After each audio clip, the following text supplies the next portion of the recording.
The untouchable True School Sports Empire proudly presents something the boxing game's been missing. Hey, what's going on? It's your boy BT, and to my right, I got my man Crunchtime, James Wilkins. What's up, man?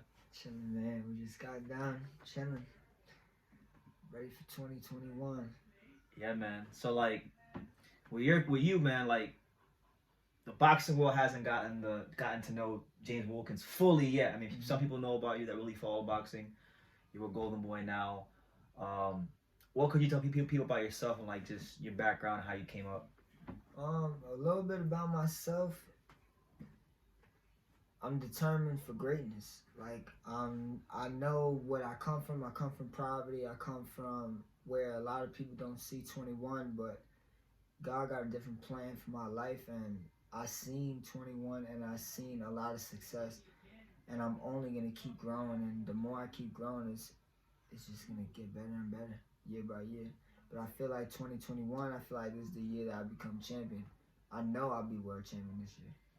You fight at 130. You know, I was there. I was there in the crowd when you took the belt and you were in Jamel Herring's face. You were calling out Jamel Herring. Mm-hmm. So you're on 130. How do you feel about matching up with guys like Jamel Herring for a world title? That's a fight that I want maybe after my next fight. If I could get it after my next fight, if he gets past Carl Frampton, that's a fight I'm ready to have. My next fight after this fight, I'm ready to have that fight. Okay. So like for people who never seen you fight, you know, I know you're from New York City originally, like Staten Island, right? Staten Island. You fought like Bruce Carrington in the amateurs. You fought a lot of good fighters in the amateurs. For people who never seen you fight, like how would you classify Crunchtime style? I would call. That's how true it is. I would call myself a boxer puncher. I'm a boxer puncher because I could sit in a pocket with you and I could bang with you, or if we gotta go tick for tack, my boxing IQ is very high. I could box. I could just keep you at the end of my jab.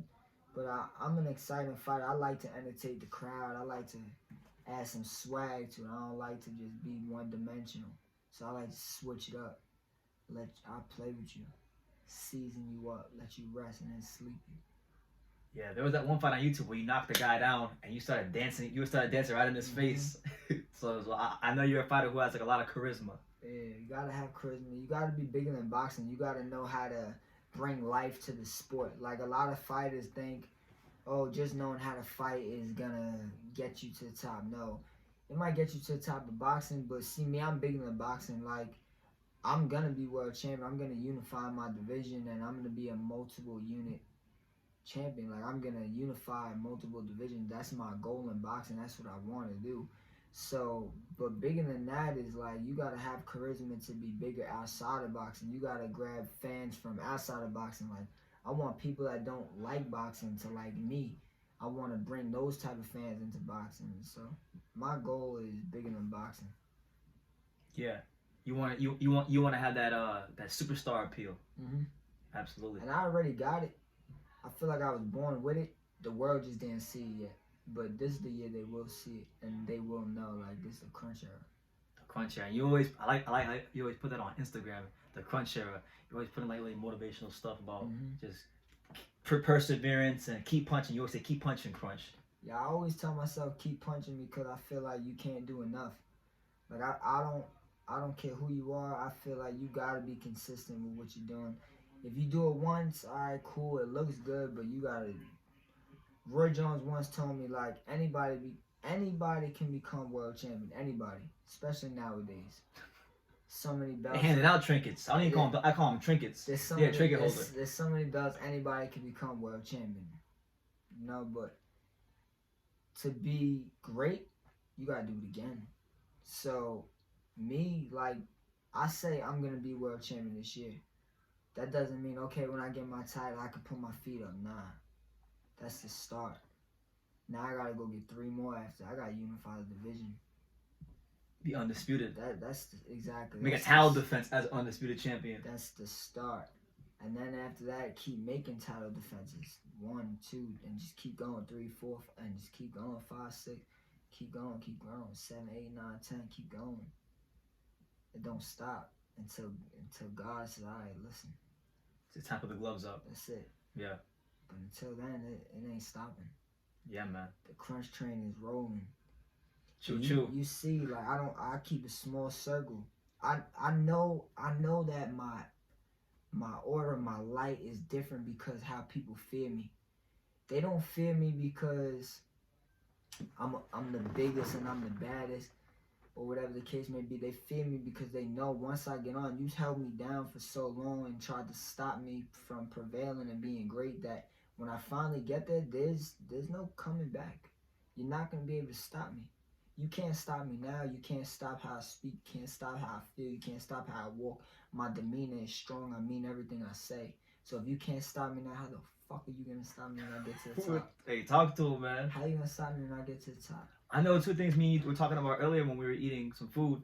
Yeah, we were talking about first Jamel Herring, because you had a run-in with him on social media before you actually met him that night of the fight. Mm-hmm. And then it was also the Misael Lopez thing, the fight you had with him where you knocked him down and you said they tried to give it to him, and look what happened to him now.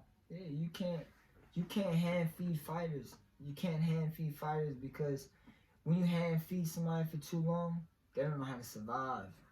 I've been a dog all my life. That's why I call myself a big dog. Not because I'm the biggest, but because my soul is strong. You can't break me. There's no breaking me. I've been around the top of the top. I done been around legends. I promise you I never stood in front of no man that could outwork me. No man. I don't care who they are. I never stood in front of an athlete that works harder than me ever in my life. Ever. There's a video of Roy Jones Jr. himself saying I'm the hardest worker he ever met. Nobody outworks me. Nobody will outwork me. And that's why I'm going to prevail. And that's why, like I said, when I do, I'm going to just look back at everybody that tried to stop my shine. I'm going to look at them. I'm going to tell them, go harder. Go harder, yeah. Try to go harder. You fuck up if you let me stand up. I feel you, man. Keep growing.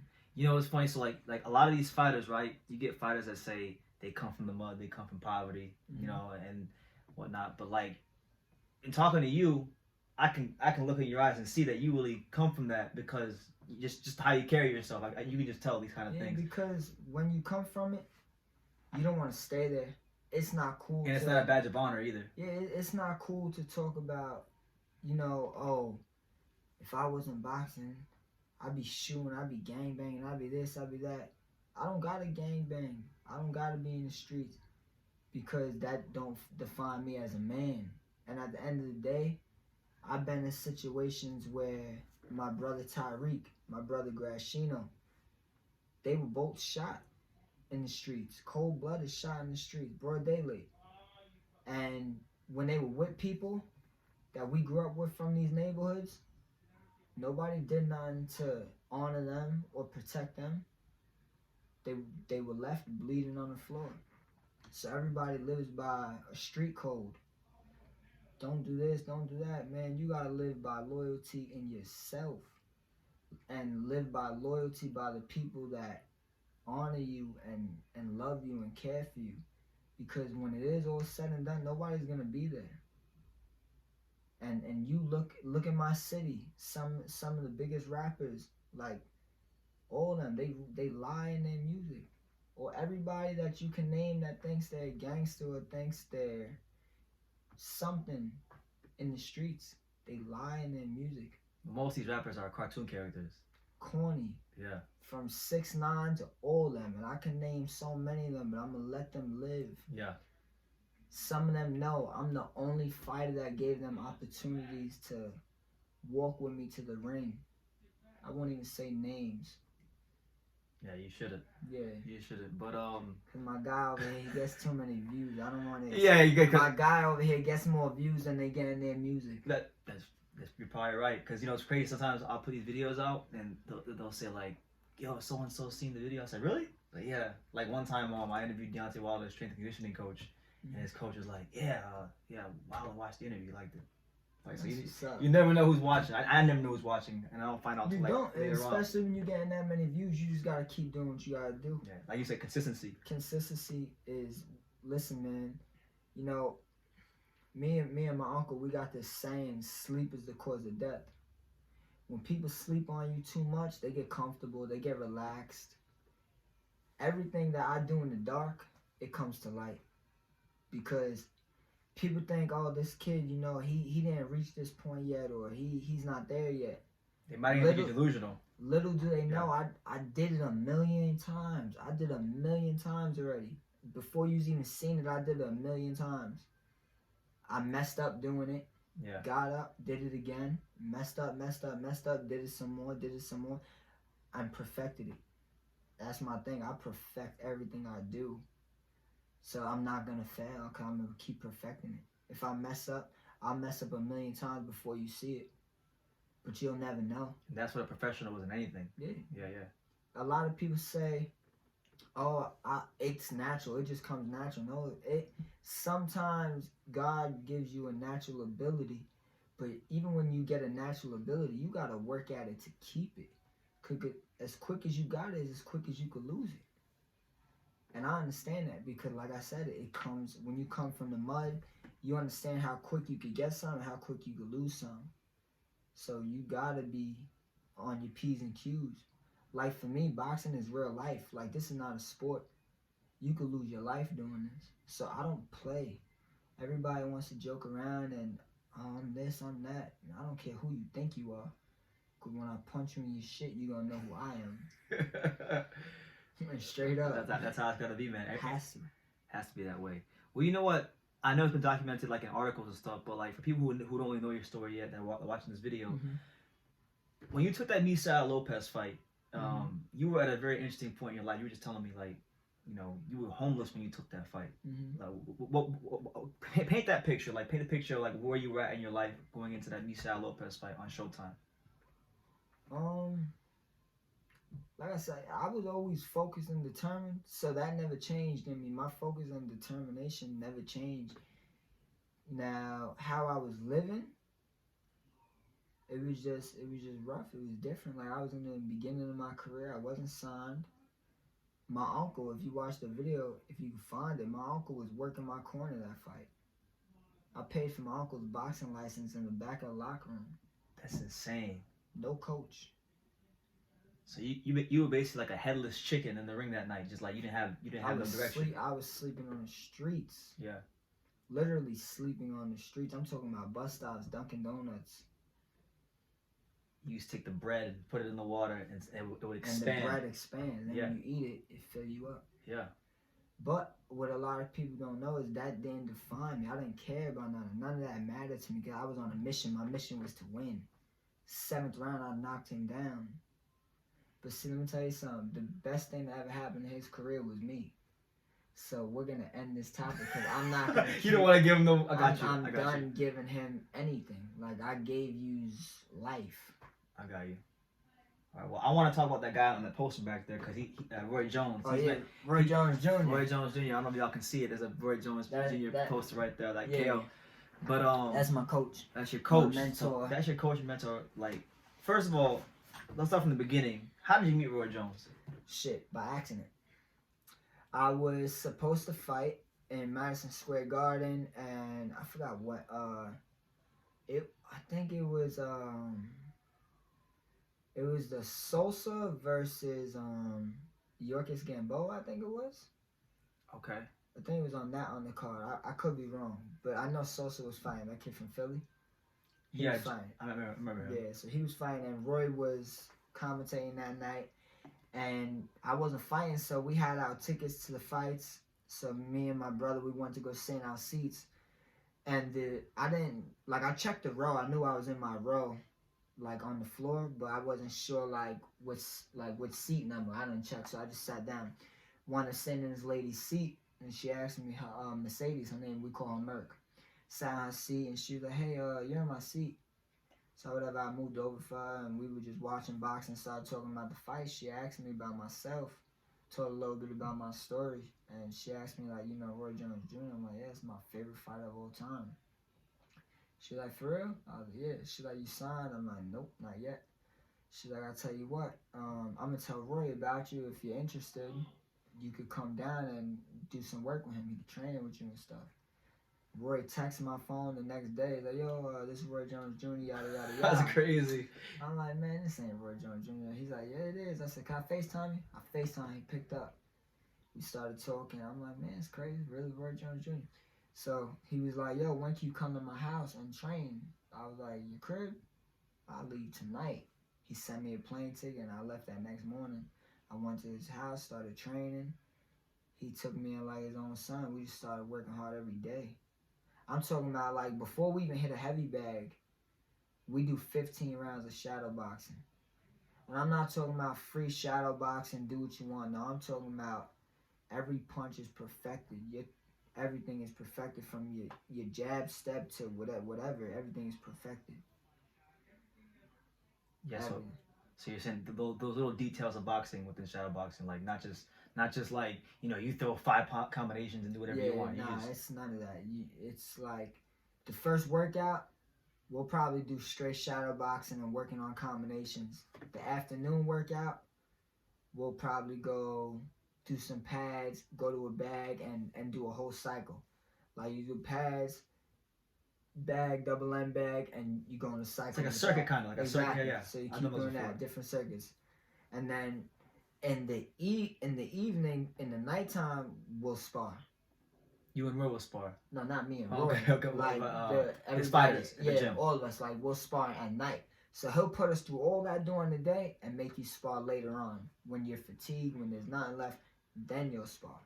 He don't let you spar sharp and feeling good. Unless it's like fight week or like maybe like 2 weeks before the fight. Then we'll start easing up, But before we get to that point, he's breaking you down or trying to break you down mentally, trying to break you down physically until you feel like you got nothing left. And that ain't never happened to me, but I watch him break fighters down. He can't break me down. He knows he can't. My mind is built different. I don't get broken down. I work extremely hard. He'll be sleeping in his house, and I'll be in the farm working out, training at like 3, 4 in the morning. On the farm. One so day, explain that to people, like the farm, like it's literally on his farm, right? Like in his house. Yeah, his gym is on his farm in his house. So one day he caught me in the farm working out at like 3, 4 in the morning. And he just came in there and he's like, go to bed. He told you to go to bed? Son, go to bed. That's crazy. It's crazy though, bro, because everybody that works with me sees it in me. Donald Driver, I was at his gym at Grapevine. Great receiver for the Packers, Donald Driver. Donald Driver has the leading receiving yards for the Green Bay Packers. Living legend. So we were working out the other day and he was about to leave the gym or whatever and he was like, how many more rounds are you going to do? And I just looked at him and I told him, I'm like, I ain't where you're at yet. I got to keep going.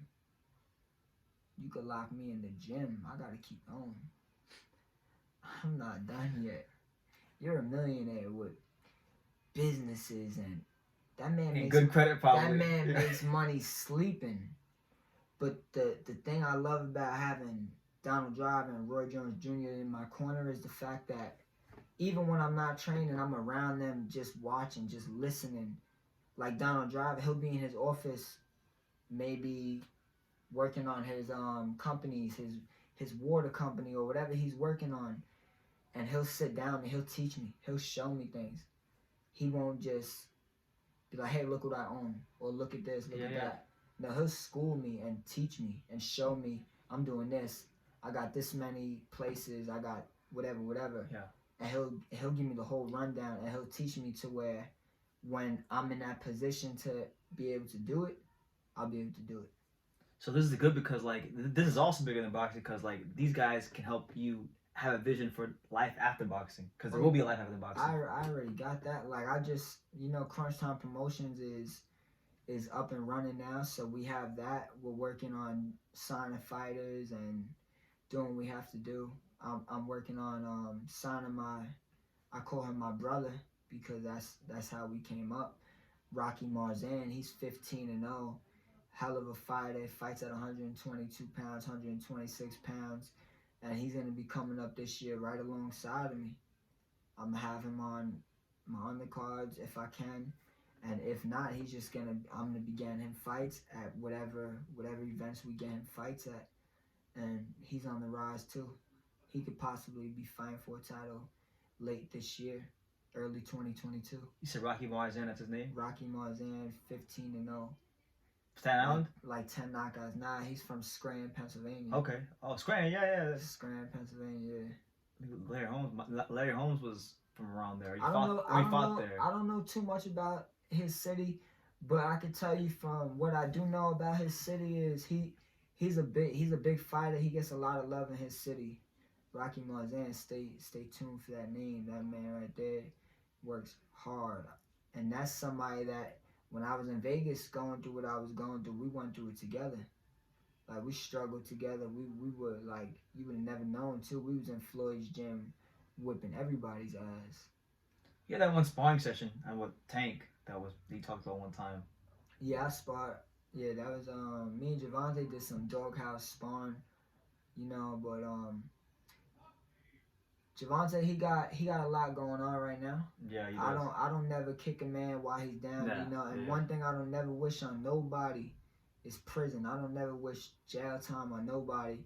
So me as a man, like put boxing aside, I pray to God that Javonte can beat all his charges and come home to his family, because like I said, when you come from poverty, with the sport of boxing, we tend to bump heads because we're close in weight or maybe in the same weight if he makes the weight, whatever the case may be.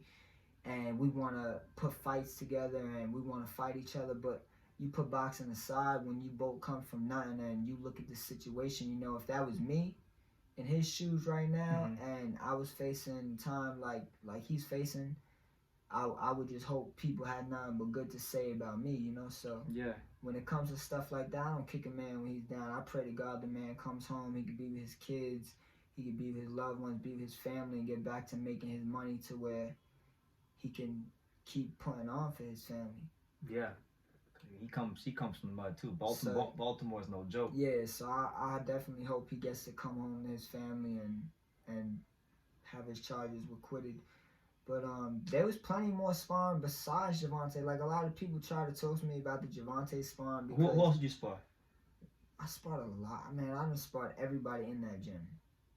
Only one I didn't spar was Devin. Me and Devin trained a lot together out there because we were both working with Dewey Cooper at the time. Devin Haney, that's my boy. I fuck with him heavy. Real cool. He shows me a lot of love. I show him love. Me and Rolly, we never got to spar. Rolly shows me a lot of love. That's my son from Vegas. Sparring world champion.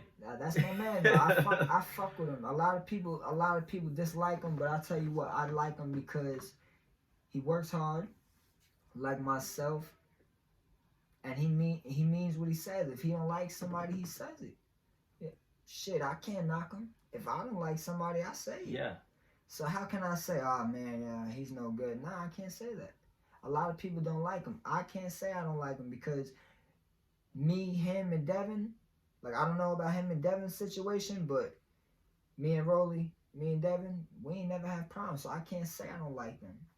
That's why when people hit me up and they're like, oh, what do you think about this? Or what do you think about that? They try to get your name involved in the... I'm like, shit, me and Devin, we cool. Like, I seen him at the fights. He showed me love. I seen him at the Ryan Garcia fight. He showed me love. I showed him love. It's all love. We ain't even in the same weight, so I don't got no beef with him. I don't got no beef with none of them. And that's the thing in boxing. It ain't even really beef. There's a few people that I could dislike, but outside of boxing, I don't give a damn. Unless you really make me feel some type of way, like you talk about my family or something like that, it's different. Then we'll have personal problems. Yeah. That's different. I know with Roy, like last time I tried to interview before, like when it messed up and stuff, you told me this story about Roy, how he helped you out in your life. I think you had like some stuff going on. Oh yeah, freaking so when I first met Roy, I was going through court and some similar stuff to what Javonte was going through, just mine was high school fights.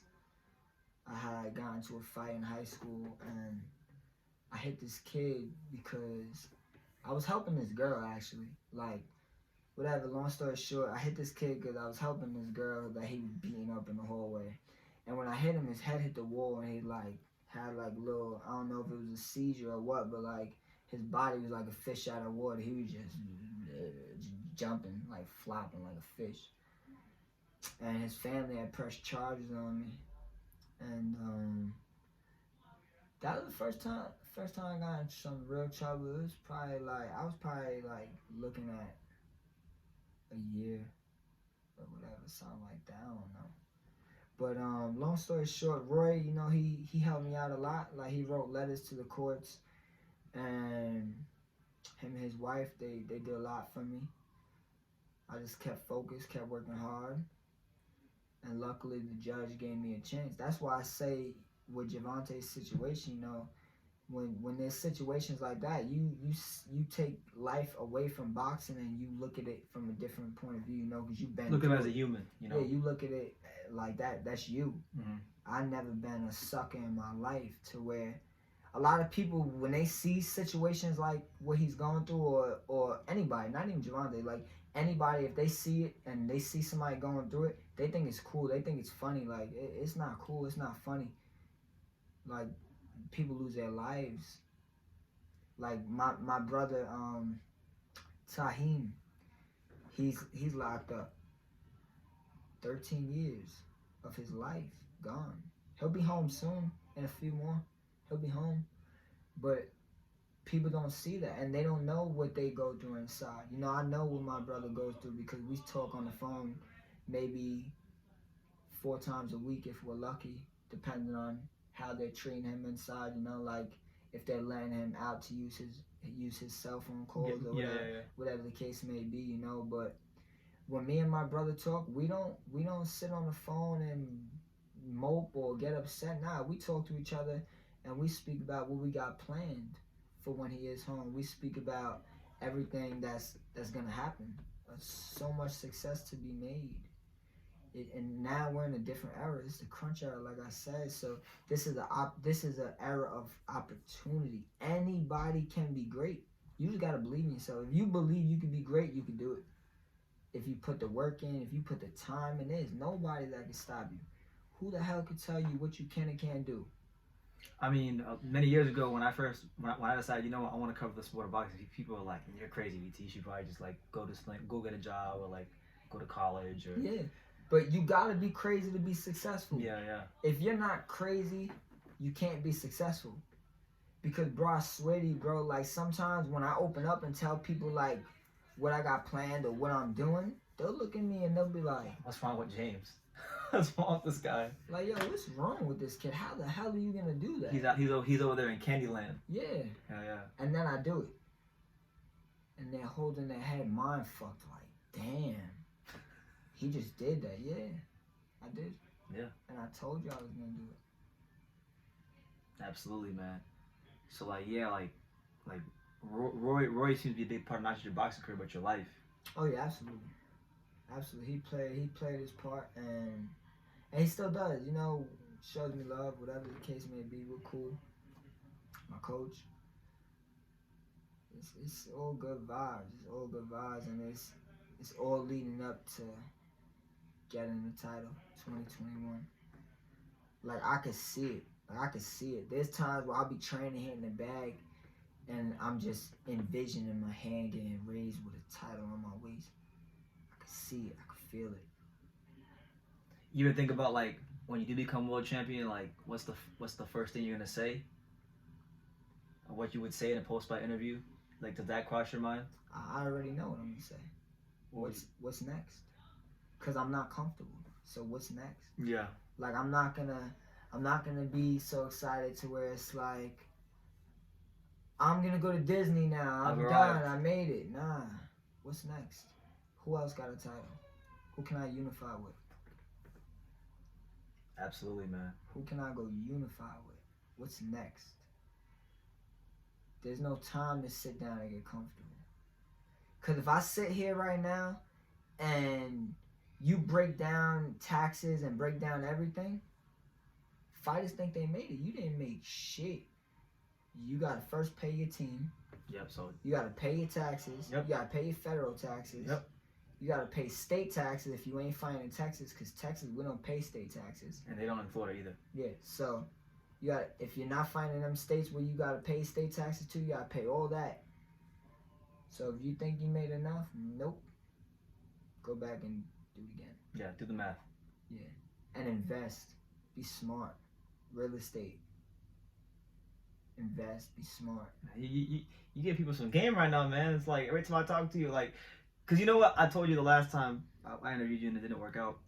I told you, I said, man, the first time I saw you was the first time I didn't meet you, but I saw you from afar. I'm like, who's this crazy kid jumping? I was at the Chris Colbert Titus Williams weigh-in. It was on the Wilder Stubborn undercard.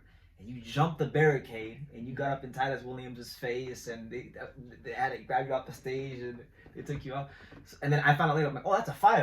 That's a fighter. And then somebody told me who it was. Like, oh, it's James Crunchtime Wilkins. I said, okay. Yeah. But then I talked to you. I'm like, man, there's actually a lot more to this guy than I thought. I thought he was just some deranged, crazy New Yorker jumping on the stage. Yeah, nah, I'm definitely not that. But I'll tell you what, everything you seen that night is real. I don't like that man. I don't want to sit here and even give him clout all the time of day. Yeah. But it's past boxing. I got you. Like, if I see him outside, I'll smack him. Straight up smack him in his mouth. I wouldn't even punch him. I would smack him like a female.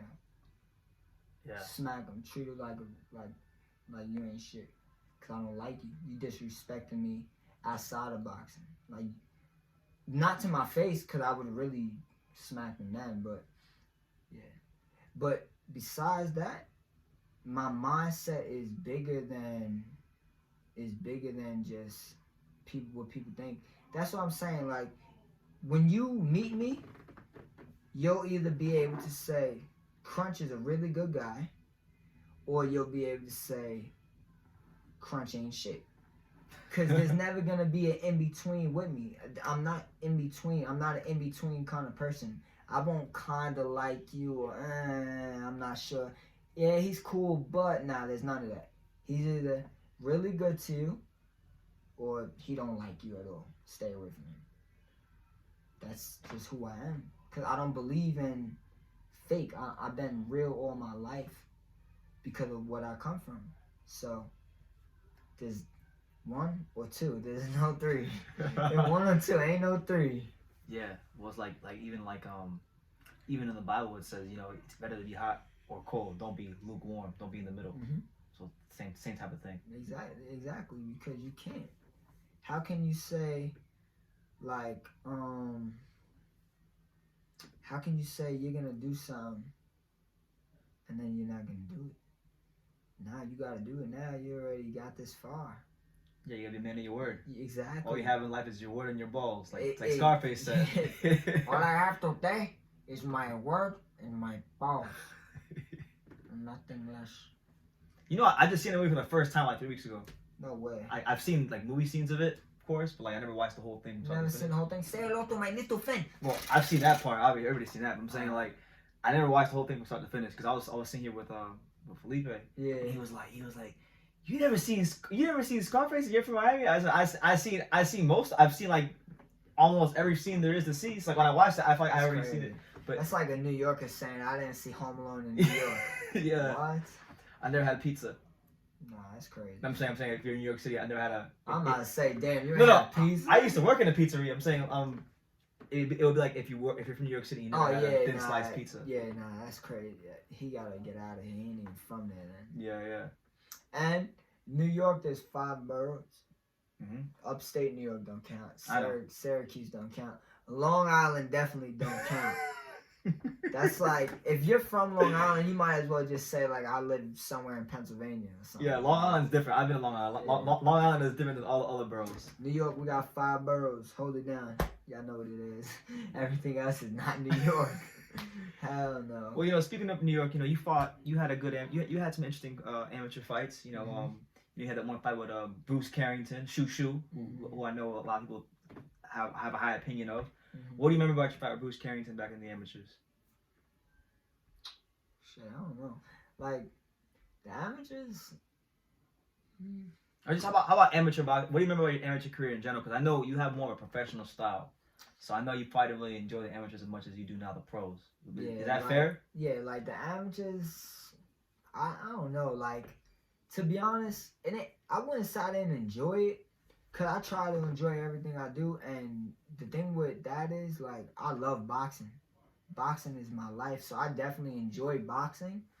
But it's hard for me to be around too many people in boxing, or even just quote unquote people that are on the rise, because I don't never fit in, because I don't like to be around people's spotlight. I like my own spotlight.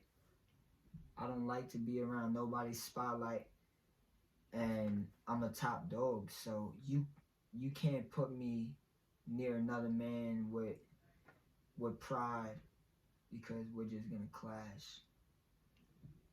I'm not gonna like you. You're not gonna like me. It is what it is. I got you. I got you.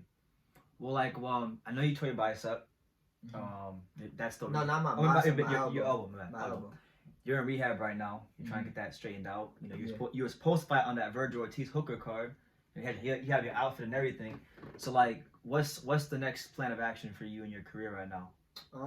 Right now is just to get my arm right, and once my arm gets right, right back to work, right back to. I mean, I'm already in the gym working on my right arm, but it's right back to work, because I want to be fighting, hopefully in May, if I can. If my arm gets cleared within the next 2 weeks, and I can start training camp and have a full camp throughout April, I'm pushing to fight in May. Okay. Yeah, you know, with you being a Golden Boy fighter, like I never asked you this, but like, have you? I mean, like, how have your dealings with like Oscar De La Hoya been? Have you ever like deal with him? Nah, Before? no, I never really dealt with Oscar, besides the fact that he congratulated me on my fight in San Antonio, and we spoke a little bit after my fight in San Antonio.